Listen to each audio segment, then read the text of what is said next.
Now, for those of you who care about my theories in this area of mathematics and deconstruction of the I Ching and analogizing to the Mayan calendar, it is a mathematical game. It is an intellectual game.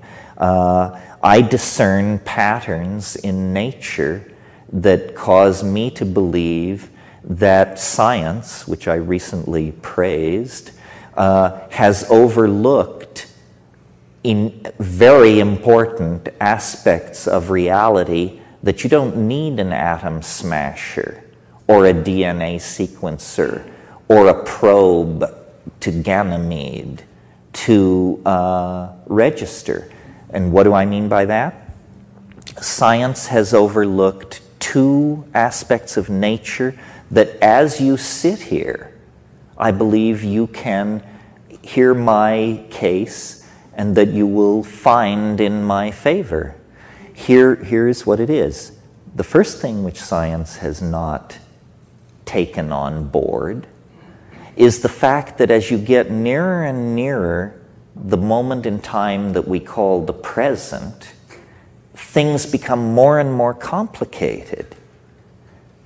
Now that may seem like a trivial statement, but there's no reason for the universe to work like that. Why does the universe go from simple to complicated? Why do you get, at first, moments after the Big Bang, an ocean of free electrons at such a state of temperature and energy that no molecular bonds can form? Atomic systems can't even form because the bond strength is overwhelmed by the thermal energy in the system. Then it cools down and atoms condense, a more complicated thing than electrons, by orders of magnitude. Further cooling, further nuclear cooking of the most primitive elements, hydrogen and helium, in gravitationally aggregated masses called stars, cooks out the heavier elements. They emerge. They were never seen before until fusion began to occur in these hydrogen masses. And these fusion processes cook out iron, sulfur, carbon. Bingo! Carbon, molecules. Now, an order of magnitude in their complexity greater than atoms, as atoms are compared to electrons. And then, you know, and I'm compressing 13 billion years of emergence here into 30 seconds, then out of the molecular soup you get long-chain polymers. Out of the long-chain polymers, you get molecular transcription systems, i.e. prebiotic stuff. Out of that, you get non-nucleated DNA. Out of that, nucleated DNA. Out of that, membranes, organelles, organisms, higher organisms, differentiation of tissue, our dear selves, culture, language, technology, and the Eschaton. Now, why this is so obvious, I mean, leaving out the Eschaton, if you like, but all the rest of it is totally self-apparent. Why doesn't science take that on board as a major problem in the description of nature, the emergence of complexity? Well, you ask a scientist, they say, well, you see, these are separate domains of nature. How atoms become molecules has nothing to do with how animals become human beings. This is bullshit. This is just some kind of compartmentalized thinking where you don't want to come to grips with the overarching metaphors that are working on various levels. The advent of the understanding of the fractal ordering of nature now makes it clear that voting patterns in Orange County, distribution of anemones on the Great Barrier Reef, and the cratering of Europa all follow the same power laws. So that's the first thing which science has staring in the face and has never taken on board.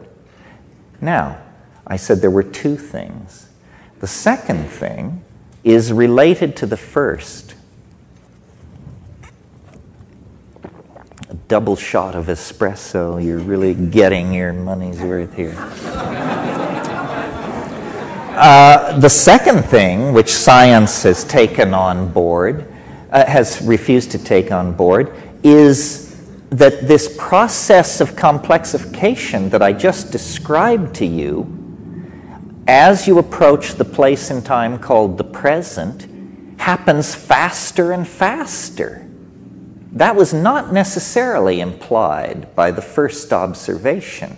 The first observation was simply that there was a process which was moving from simple to complex.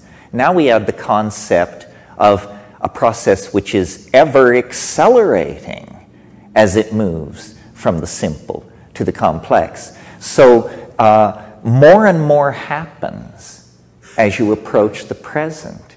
And since these processes have been running since the Big Bang, there is no argument to be entertained that they will reverse themselves suddenly. No, they're not going to reverse themselves after 13 billion years. Duh.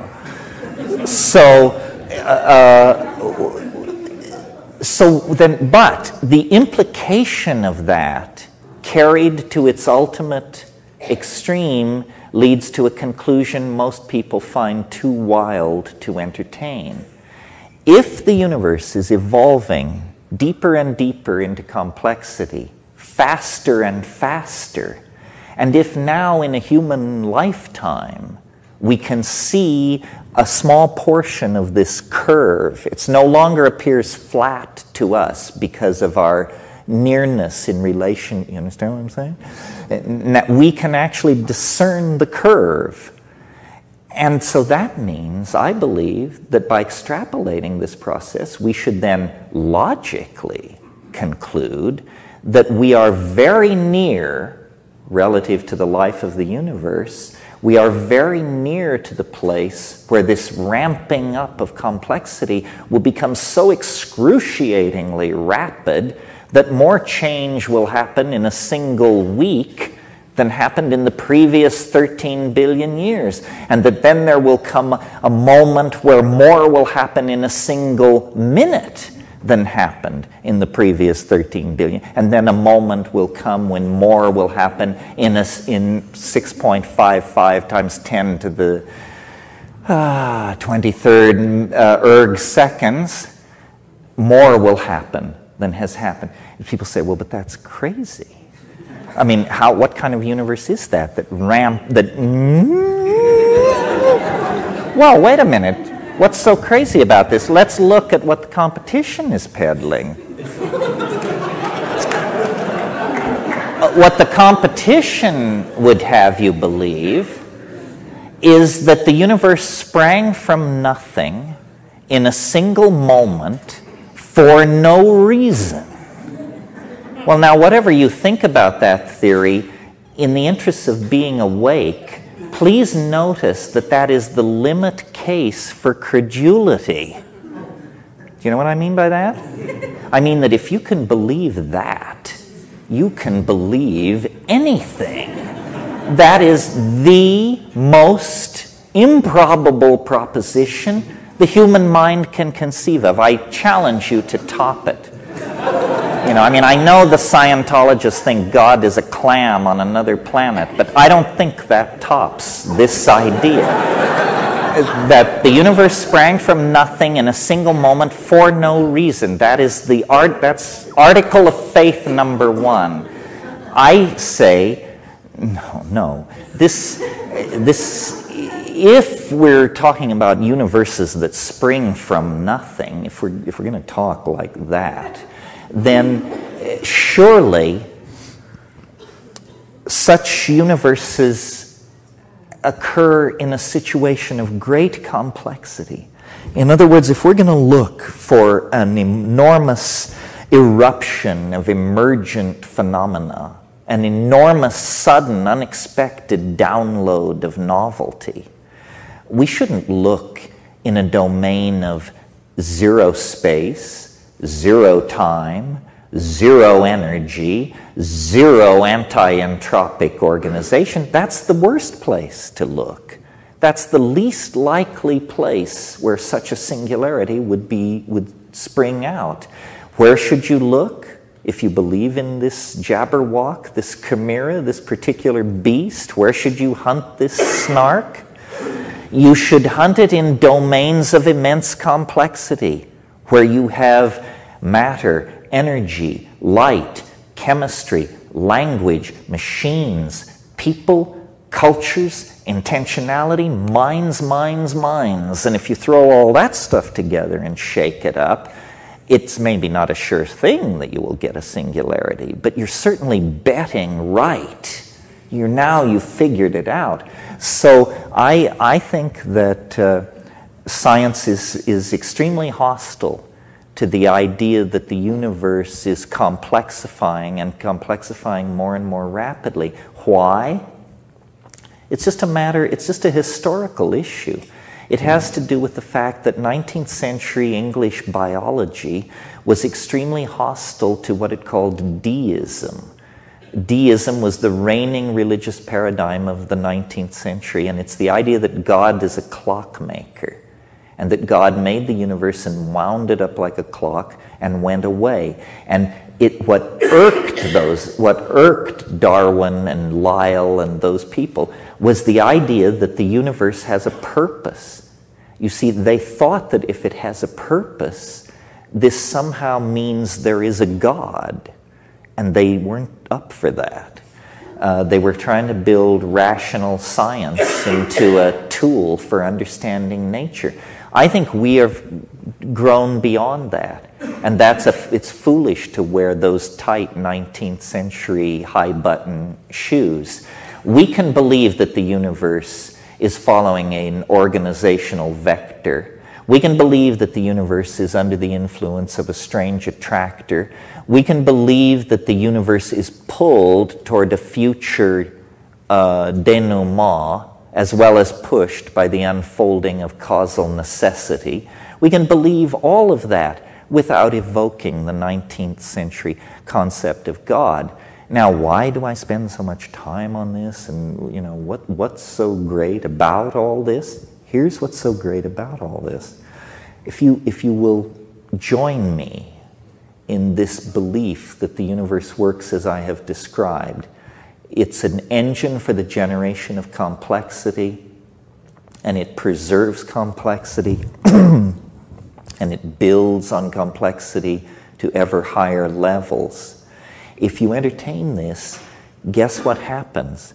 It's like a light comes on the human condition. Who are we in my story? Well, first let me tell you, who are we in science's story? We are nobody. We are lucky to be here. We are a cosmic accident. We exist on an ordinary star at the edge of a typical galaxy in an ordinary part of space and time. And essentially, our existence is without meaning, or you have to perform one of those existential pâté douxes where you confer meaning, or one of these postmodern soft shoes. But if I'm right, that the universe has an appetite for novelty, then we are the apple of its eye. Suddenly, cosmic purpose is restored to us. We left the center of the cosmic stage in the 13th century and haven't been back since. But this idea says, no, people matter. You are the cutting edge of a 13 billion-year-old process of defining novelty. Your acts matter. Your thoughts matter. Your purpose, to add to the complexity. Your enemy, disorder, entropy, stupidity, and tastelessness. And so suddenly then, you have a morality, you have an ethical arrow, you have contextualization in the processes of nature, you have meaning, you have authenticity, you have hope. You have the cancellation of existentialism and positivism and all that late 20th century crapola that people used to entertain back in the old days. So that's why I am so keen for the idea of novelty, because it seems self-evident. And, you know, we can argue about whether the Eschaton will arrive in 2000 or 2012 or 3000. But I cannot believe that there is anybody in this room tonight who can, that the hardest thing to imagine is human history going on for hundreds and hundreds and hundreds and hundreds of more years. That's impossible. We see around us the processes that make of history a self-limited game. The clock's ticking, folks. You think we can do gene splicing and internet and psychedelic drugs and manipulation of our genetic material and starflight and atom antimatter and quantum teleportation and all these things? You can extrapolate that 500 years into the future? Don't be ridiculous. No, history is some kind of a phase transition. It only lasts about 25,000 years. Some people think that's a long time. Some people think it's a short time. It depends on where you stand. I think of it as snap. You know, one moment you're hunting ungulates on the plains of Africa, and the next moment you're hurling a gold ytterbium superconducting extrastellar device toward Alpha Centauri with all of mankind aboard in virtual space being run as a simulation in circuitry. You know? It's just first the one thing, then the other thing. But now history, which lasts 25,000 years, is this weird period where you're neither fish nor fowl. You know, you're not the hunting ape anymore, but you are not yet the 16-dimensional digital god, you know. And in that transition phase, there is confusion, there is angst.